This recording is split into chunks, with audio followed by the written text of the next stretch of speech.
আব্দুল আজিজ আরাফাত জানতে চেয়েছেন অন্তর নরম করার জন্য কি করতে হয়।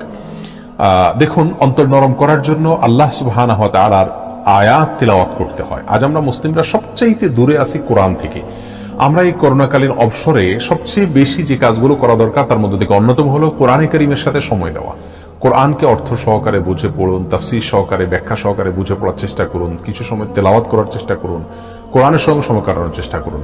আল্লাহ তাআলার নিদর্শনগুলো যেগুলো আলোচনা কোরআনে রয়েছে, কোরআনের বাইরে রয়েছে, হাদিসে রয়েছে, বিভিন্ন জায়গায় রয়েছে, আল্লাহর কুদরত এবং নিদর্শন নিয়ে যত বেশি মানুষ চিন্তা করে, ভাবনা করে, বিশেষ করে আল্লাহর আয়াত কোরআনে যেগুলো রয়েছে সেগুলো যত বেশি পাঠ করে তত বেশি মানুষের অন্তর বিগলিত হয়। আল্লাহ সুবহানাহু ওয়া তাআলা বলেছেন, ওয়া ইযা তুলিয়াত আলাইহিম আয়াতুনা যাদাতহুম ঈমানা।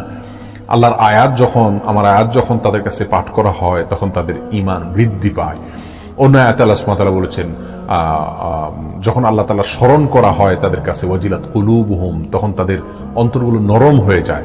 এই জন্য আল্লাহর স্মরণ, আল্লাহর সৃষ্টির স্মরণ, আল্লাহর আয়াতগুলো নিয়ে চিন্তা গবেষণা করা, এগুলো আমাদের অন্তরকে বিগলিত করবে।